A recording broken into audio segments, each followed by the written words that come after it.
The interstellar port on Mars bustled with activity, a melting pot of cultures and species gathered from across the galaxy. Among the crowd was Jack, an experienced linguist and Earth's cultural ambassador, here to meet the new arrivals from uncharted star systems.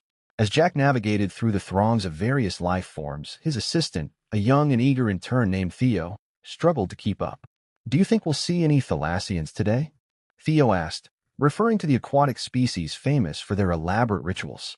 "Possibly," Jack replied, scanning the crowd. "But today we're here for someone special. The emissary from Arillis has just arrived, and their civilization is light-based, quite literally. They're beings of luminance and energy. It's our job to make them feel welcome." At that moment, a subtle shift in the atmosphere caught Jack's attention. A gentle luminescence approached them, morphing gracefully into a humanoid form. This was Lyra, the alien emissary from Arillis.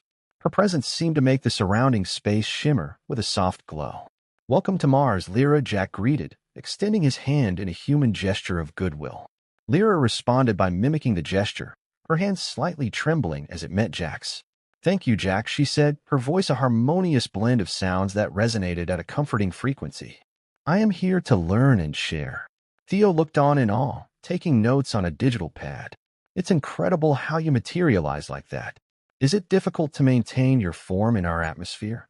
Lyra tilted her head slightly, considering the question. "It is not difficult, but it is different. I am still adjusting to the density of your air and the gravity." Jack nodded. "Let's head to the conference room. We've prepared a special environment there for you, similar to your home conditions. It might make our discussions more comfortable." As they walked, Jack initiated more dialogue, keen to understand the nuances of Lyra's culture. "We're particularly interested in your methods of communication and governance. Humanity has much to learn from civilizations like yours." "The feeling is mutual," Lyra responded. "Arillis has observed human progress for centuries. We are intrigued by your emotional spectrum and physical expressions." Theo, always curious, chimed in, "Do you have emotions as we understand them?" "In a way," Lyra explained, "though our expressions are more luminous. We fluctuate our light to convey feelings." Arriving at the conference room, they entered an environment bathed in soft, radiant light conducive to Lyra's comfort. The walls emitted a gentle pulse, mimicking the ambient energy of Arillis. "Now let's get down to the specifics of our collaboration," Jack began, setting the tone for a meeting of minds. "We hope to establish a mutual exchange of knowledge, starting with your advanced energy manipulation techniques." Lyra illuminated brighter for a moment, a sign of her approval. "And I am eager to understand more about human artistic expressions. I believe this exchange will be enlightening for us all." As the meeting unfolded, Jack and Theo worked seamlessly to document insights, ask pertinent questions, and ensure a hospitable atmosphere for their guests. It was a promising beginning to what would surely be a groundbreaking interspecies collaboration. Chapter 2: Lingering Shadows. In the quiet of the Martian evening, Jack and Lyra continued their dialogue, this time joined by Dr. Eli Grant, an anthropologist specializing in xenorelations. The trio gathered in a cozy lounge designed to emulate Earth's environment, making it comfortable for human guests while still accommodating Lyra's unique needs. Dr. Grant, tall, thoughtful man with a penchant for deep conversations, initiated the evening's discussion. "Lyra, your presence here is a profound opportunity for us," he started, offering her a warm smile. "Understanding Arillis's perspective on community and individuality could greatly influence how we think about our own societal structures." Lyra's form flickered slightly, hues of blue and green dancing through her outline. "Arillis values the collective knowledge and wisdom," she explained. "Our individuality is expressed through our contributions to the collective. How do humans balance community and individual desires?"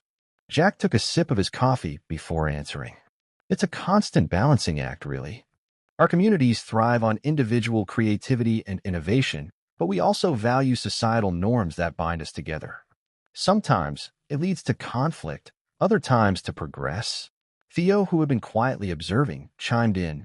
"Could you show us how you would share knowledge in Arillis? How does the transfer happen?" Lyra nodded, and the air around her shimmered. "We share knowledge through light, by connecting our forms. Would you like a demonstration?" Eager for the experience, Dr. Grant agreed. "Please go ahead." Lyra extended her hand, and a soft beam of light emanated from her palm. Dr. Grant hesitantly reached out his own hand, and the moment they touched, a gentle glow enveloped them both. His eyes widened in surprise, then relaxed into understanding. It's a flood of images, emotions, and thoughts, Dr. Grant described, overwhelmed but intrigued. Exactly, Lyra confirmed, retracting her hand as the light faded. It's efficient and deeply connective. Jack, fascinated, noted this interaction. This could revolutionize how we think about communication. But there's also a profound intimacy there, isn't there? Yes, it requires trust and openness, Lyra agreed, her tone indicating the importance of these qualities.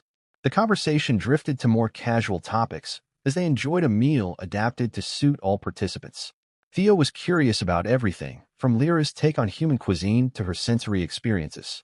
As someone who can manipulate light, how do you perceive our environment? Does our art look different to you? Theo asked. Very different, Lyra laughed lightly. Your art is static to me, beautiful but unmoving. Aurelian art is about flow and change, much like our form. Dr. Grant, always the thinker, pondered this. So stability and change, form and flow, these are central themes in our respective cultures. We could learn a lot from each other's art forms as metaphors for our cultural values. As the evening wound down, Jack felt a sense of accomplishment and excitement about the potential for future collaborations. Lyra, your visit could be the start of something new, not just for our civilizations but for all interstellar relations. Lyra's glow seemed to pulse warmly. I am hopeful as well, Jack. This exchange has been enlightening. The group parted with plans to meet again soon, each member enriched by the exchange and eager to explore the vast potential of their newfound interspecies friendship. Chapter 3. The Glow of Understanding. The following morning, Jack arranged for a more informal meeting with Lyra, hoping to delve deeper into the subtleties of their respective cultures. They were joined by Professor Amir Khan, a renowned human sociologist known for his work on intercultural dynamics, and Theo, who had quickly become integral to the team. In a small conference room designed to mimic a serene Earth landscape, complete with visual and audio simulations of a forest, the group gathered around a holographic display of Aurelius and Earth, side by side. Professor Khan, a man with a gentle demeanor and keen insight, opened the discussion. Lyra, I'm particularly interested in how Aurelians handle conflict, considering your communal nature. Human societies often struggle with conflict, leading to division. Lyra's light pulsated softly, reflecting her thoughtful mood. On Aurelius, conflict is rare but not absent. We resolve disputes by sharing perspectives through light. This allows us to truly understand each other's feelings and intentions. Jack nodded, intrigued. That's quite different from us. We rely on verbal communication and often, misunderstandings are all too common. Theo, who was busy taking notes, looked up. Could we try an experiment here? Maybe Lyra could help us understand each other better, using her method. Lyra agreed, and the men tentatively decided to partake in the experiment. Each shared a minor professional disagreement they had experienced with one another in the past. Lyra facilitated the exchange, her light connecting them briefly. Amir, after experiencing the light connection, was visibly moved. It's like seeing the world through another's eyes. The emotional clarity is startling. Jack, always looking for practical applications, considered the implications. Imagine the misunderstandings we could avoid with this method. But also consider the level of openness required. It's not something everyone will be comfortable with. The discussion shifted as the group took a break for lunch, enjoying a selection of earth delicacies modified to allow Lyra to taste them through light absorption. Theo, curious as always, steered the conversation toward daily life. Lyra, what is a day like on Aurelius? How do you spend your time? Lyra illuminated brighter, clearly pleased to share. Our days are not structured like yours. We flow from activity to activity based on community needs and personal inclination. Much of our time is spent in creation, art, music, building, whatever benefits the collective. Amir, thoughtful, drew parallels to human concepts of work and leisure. It sounds like you've blurred the lines between work and personal life in a way that's quite foreign to us. We often compartmentalize, which can lead to stress. Jack considered this. There's much to be learned here about balance and well-being. Perhaps we can adopt some of your practices.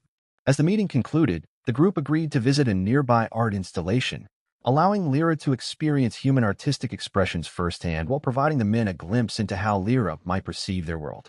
Walking through the installation, The interplay of light and shadow cast by the artworks took on new meaning. Lyra paused at a sculpture, her form reflecting its intricate patterns.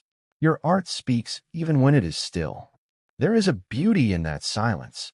Amir, inspired by the day's exchanges, proposed a collaborative project. Let's create something together, a piece that combines light and material, something that represents our new understanding. The group left the meeting with plans to develop this new art form, each thoughtful about the barriers they had crossed and the bridges they were beginning to build. Chapter 4: Light Touches. The collaborative art project inspired by the meeting had begun to take shape in a studio on Mars, a space where light and matter were being melded into a singular expression of interspecies understanding. Jack, Theo, and Professor Amir were there, alongside Lyra, who became increasingly curious about human emotional expressions. The studio was filled with various materials, metals, fabrics, lights, and projectors, all arranged to facilitate the creation of an interactive art piece. Amir was discussing the project's direction with Lyra, while Jack and Theo prepared the technical setup. Amir gestured toward the holographic model floating above the table. Lyra, what we aim to do here is capture the essence of Aurelian communication.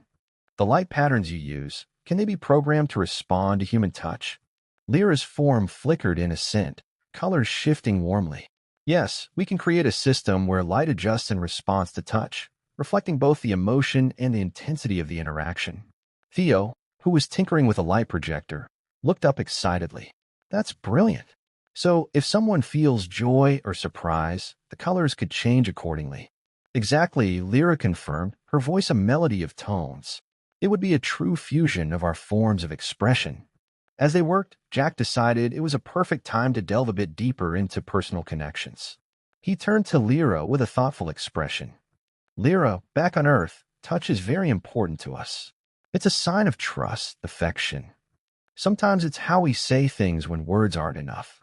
Is it similar for you? Lyra paused, her light dimming briefly as she considered. In a way, for us, touch is connection. It's not just emotional, but informational. When we touch, we share part of our essence. Amir, overhearing the conversation, added, It's fascinating. Human touch can convey comfort, love, even healing. Maybe this installation can help people understand and appreciate that more deeply. Theo, meanwhile, had successfully linked a projector to a sensor pad. Let's test this. Lyra, could you? He motioned her over to the setup. As Lyra placed her luminous hand on the sensor, the projector lit up, bathing the room in a soft blue light that pulsated gently. Jack tentatively reached out and placed his hand next to Lyra's. The color shifted to a vibrant green. Theory to reality, Jack murmured, watching the colors dance. This is going to be something special. Theo, not one to shy away from a moment of levity, placed his hand on the sensor too. The light turned a playful pink. Looks like it can handle multiple inputs. This could be a hit at the cultural exchange exhibition. With the technical proof of concept a success, the group discussed how to present it. They planned an unveiling at an upcoming intercultural festival on Mars, hoping it would foster greater understanding and appreciation among the diverse attendees. As they wrapped up for the day, Lyra expressed her gratitude. Thank you for this experience, for showing me the beauty of your expressions. I am learning more than I expected. Jack smiled, helping her disengage from the sensor. And we're just getting started. There's much more we can explore, in art and in understanding each other. They left the studio as the Martian sun set, casting long shadows intertwined with the fading light, a symbolic end to a day of successful collaboration and newfound insights. Chapter 5: Shifting Perceptions. The Intercultural Festival was a vibrant affair, with delegations from various human and alien civilizations gathered on Mars. The centerpiece of the festival was the interactive art installation created by Jack, Theo, Lyra, and Professor Amir. It stood as a symbol of collaborative understanding, its panels pulsating with colors that changed with each touch. As the day progressed, Jack and Amir stood beside the installation, watching festival-goers interact with the piece. The artwork responded dynamically, its colors shifting with each new touch, illustrating the emotional state of the participants. Amir, always keen on observing human behavior, noted, "Look at that, Jack. Each person leaves a different hue, a different pattern. It's like they're having a dialogue without words." Jack nodded, his eyes tracking a young child who was giggling as his touch turned the lights a bright yellow. It's more than just an art piece. It's a conversation starter. It's making people think about how we communicate and connect. Nearby, Theo was explaining the technology to a curious group of visitors. The sensors detect the intensity and emotion behind each touch based on heat and pressure, which Lyra helped us translate into a visual spectrum. One of the visitors, a diplomat from another human colony, was particularly intrigued. This could be useful in negotiations and diplomacy. Understanding emotional undercurrents could transform discussions. As the afternoon turned into evening, Lyra joined Jack and Amir, her form reflecting the myriad lights around them. Seeing this, experiencing it, it feels like we are truly seeing your people, and they are seeing us. Amir responded with a thoughtful look. Yes, and it's proving to be an eye-opener for many. Your presence and involvement have shifted some old perceptions about what interstellar relations could be. The trio decided to take a walk around the festival to experience other cultural exhibits. At one booth, an alien species known for their musical abilities was demonstrating their instruments. The sounds were unfamiliar yet hauntingly beautiful, resonating with the same harmony that Lyra's people communicated with light. The diversity here is astonishing, Lyra remarked. Each culture has its own beauty, its own unique way of expressing and understanding the world. Jack, inspired by the music, suggested, "Why don't we think about incorporating sound into our next project?" Music and light together could represent another layer of communication. Theo, joining them with refreshment, was quick to agree. Imagine a space where light and music blend according to the audience's collective mood. It would be an immersive experience. Their conversation was interrupted by an announcement over the festival's public address system, inviting attendees to the main stage for a performance. The group made their way there, finding seats among a diverse audience. The performance was a spectacular display of dance and light, choreographed by several alien species. It was a mesmerizing representation of how movement could also serve as a form of communication, much like the light and sound they were discussing. As the performance concluded, the crowd erupted in applause, a universal sign of appreciation. Jack leaned over to Lyra. "Tonight has been an affirmation. Our project, this festival, it's a reminder of how much we can achieve together, despite our differences." Lyra's light shimmered with what Jack had come to recognize as joy. "Yes, Jack. Where alien light meets human shadow, there we find the most profound connections and understandings." With the festival winding down, the group left the main stage area, their minds full of ideas for future collaborations. The success of the day had not only strengthened their professional ties, but had deepened their personal respect and affection for one another's cultures. Chapter 6: Beyond the Veil. After the success of the Intercultural Festival, Lyra invited Jack, Theo, and Professor Amir to visit her homeworld, Arillis, a planet where the landscapes themselves pulsated with light and energy. The invitation was both an honor and an opportunity for the human team to gain unprecedented insights into her civilization. As their spacecraft approached Arillis, the view from the windows was unlike anything they had seen before. The planet glowed with a radiant light, its atmosphere shimmering with vibrant hues. Jack, ever the observer, was the first to break the silence. "It's breathtaking, Lyra. Your world. It's alive with light." Lyra, who had taken on a form that was brighter and more intricate than ever, nodded. "Arillis reflects our essence. Here, light is not just illumination. It's communication, sustenance, and expression." Theo, who had been capturing every moment on his camera, turned to Lyra with a smile. "I can't wait to see how you live, how everything works here." Their first stop was a cultural center where Aurelians gathered. The building was a marvel of architecture, designed to enhance the natural flow of light through its structure, creating a kaleidoscope of patterns on the walls and floors. Professor Amir, intrigued by the design, commented, "Your architecture is an extension of your physiology, isn't it? It's designed to resonate with your forms and functions." "Yes," Lyra replied as she led them through the entrance. "Our buildings are built to harmonize with our needs and to enhance our connection to each other and to Arillis itself." Inside, they were greeted by other Aurelians, each varying in color and intensity. A tall figure, who introduced himself as Helion, a cultural ambassador, joined their conversation. "We are pleased to have you here. It's rare that we host humans. There's much we can learn from each other." The discussion moved to a large, open hall where light streamed down from the ceiling, bathing everyone in a soft, warm glow. Jack asked, how do you handle education and learning here? It seems like your environment is a teacher in itself. Halion explained, education is communal. We learn through shared experiences, often directly downloading shared knowledge through light. Would you like to experience it? Before they could agree, Halion extended his hand, and a beam of light connected him to a panel in the room. The panel emitted a series of gentle pulses, and the humans felt a rush of images and emotions that gave them insights into Aurelian history and culture. Amir, deeply affected by the experience, shared, "This is extraordinary. Your method of education is so direct and profound." Their next visit was to an art gallery where the pieces were not static but dynamic, changing form and color with the audience's reactions. Theo, fascinated, observed, "This takes interactive art to a whole new level.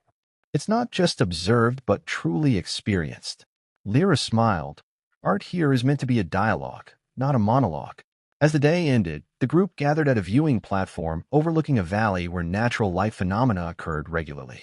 Lyra stood beside Jack, watching his face lit by the natural light show. "This visit has changed my perspective profoundly," Jack admitted, his voice low with awe. "Seeing your world, understanding your ways firsthand, it showed me how much beauty there is in diversity." Lyra responded, "And for us, your visit reaffirms that despite our differences, connection is possible. It's about finding common ground, learning from each other, and growing together." As Aurilla's twin sun set, casting brilliant colors across the sky, the team from Earth realized they were witnessing not just a sunset but the dawning of a new era in human-Aurelian relations. Their journey had deepened their understanding of Lyra's people and opened up possibilities for future collaborations based on mutual respect and shared curiosity. Chapter 7: Eclipse of Doubt. Back on Mars, the team, Jack, Theo, and Professor Amir, sat in a quiet conference room, reflecting on their transformative visit to Aurelius. The insights gained there had not only deepened their understanding, but also presented a new set of challenges as they considered how to integrate these learnings into human society. Jack broke the silence, his voice tinged with concern. "We've seen something extraordinary on Aurelius, but I worry about how it will be received here. The level of openness and connection Lyra's people have, it's far beyond what most humans are comfortable with." Theo, always the optimist, chimed in. "Maybe, but remember the art installation? People were really open to that. Maybe we need to introduce these concepts gradually, make them more relatable." Professor Amir nodded thoughtfully. "It's about framing it correctly. We need to show that this isn't just about adopting alien technology or methods, but about enhancing our understanding of ourselves and improving our interactions." The discussion was interrupted by a call from Lyra, who was now back on Aurelius but remained deeply involved in the project. Her image flickered to life on the screen, her form stable yet distinctly radiant. "Lyra, we were just discussing the challenges of integrating Aurelian concepts here," Jack explained, updating her on her thoughts. Lyra's color shifted, reflecting her empathy. "I understand the concerns. Perhaps we could start with a joint symposium. Invite leaders, influencers, and thinkers from both our worlds to discuss these ideas openly." Amir, who had extensive experience organizing academic conferences, was quick to see the potential. "That's a splendid idea, Lyra. A symposium could provide the formal setting needed to address concerns and explore potentials in a controlled, respectful environment." Theo, busy taking notes, looked up. "We could showcase collaborative projects, maybe even set up a smaller, temporary installation to demonstrate the benefits." As they sketched out the idea, Jack considered the logistics and potential backlash. "We need to be careful about how we present this. It's crucial that this doesn't come off as us trying to become more like Aurelians, but rather as finding new ways to bridge our differences." The team agreed to proceed with caution, balancing enthusiasm with a well-thought-out strategy. Over the next few weeks, they worked tirelessly, reaching out to potential speakers, organizing panels, and preparing materials that highlighted the successes of their collaboration without overshadowing the unique qualities of each culture. The symposium day arrived, and the venue was filled with a curious mix of humans and Aurelians, along with representatives from other alien civilizations. The event opened with a keynote speech from Jack, who spoke passionately about the potential for interspecies learning and cooperation. As the panels progressed, discussions delved into ethics, technology, and cultural exchange. Lyra participated via a live feed, her insights proving to be a highlight for many attendees. Her ability to articulate complex Aurelian concepts in a way that resonated with a diverse audience was remarkable. Amir led a panel on intercultural communication barriers, using their collaborative art project as a case study. This installation, he explained, is not just art. It's a conversation in physical form, one that continues to evolve with each interaction, much like our ongoing dialogue with Aurelius. Theo, meanwhile, managed the technical aspects of the symposium, ensuring that demonstrations of Aurelian technology were accessible and understandable to all participants. His efforts paid off as attendees expressed genuine interest and posed thoughtful questions. As the symposium concluded, the sense of achievement was palpable. Doubts had been addressed, and the potential for future collaboration seemed brighter than ever.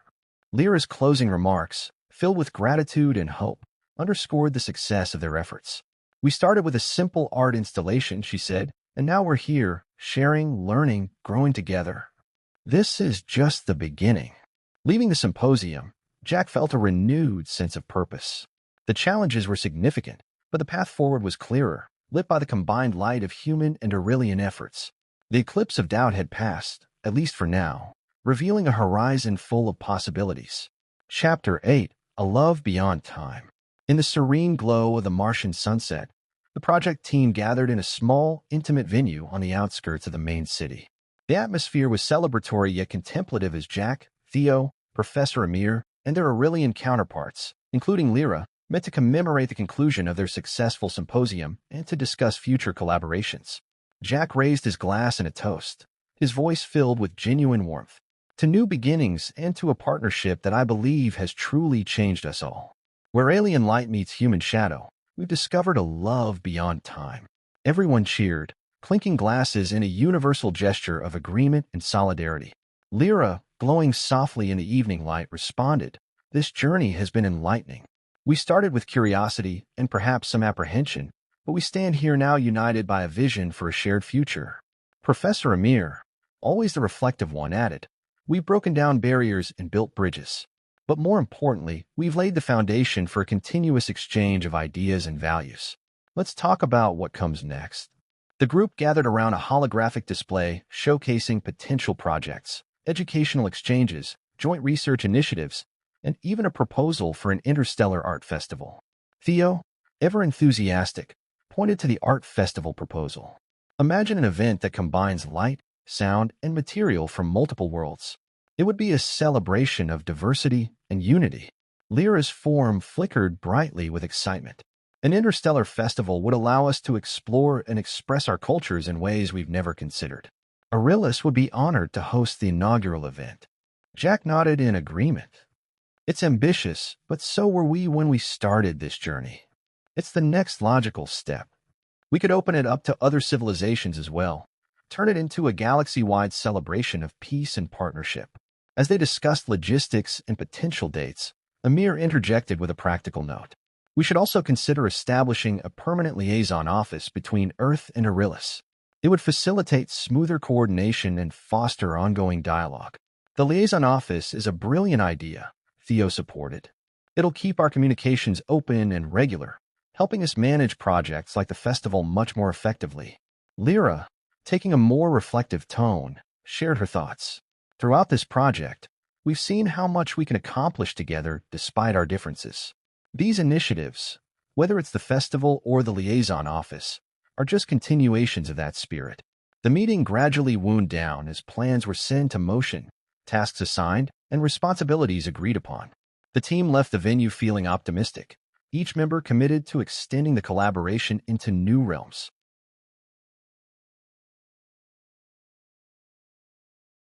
As they walked out into the night, the stars overhead shone brightly, reflecting the light from Aurelius and Earth alike. Jack looked around at his colleagues and friends, human and alien, and felt a profound sense of accomplishment. "We started with a simple goal to understand each other," he mused aloud. "But we've ended up creating a new reality, one where we look to the stars not as distant lights, but as homes to friends and partners." Theo clapped him on the back, grinning broadly. "Here's to looking at the stars together, then." The night ended with promises to meet again soon on Aurelius, Earth, or perhaps somewhere entirely new. The partnership between their worlds was no longer just a project, but a testament to their shared commitment to understanding, respect, and love, a love truly beyond time.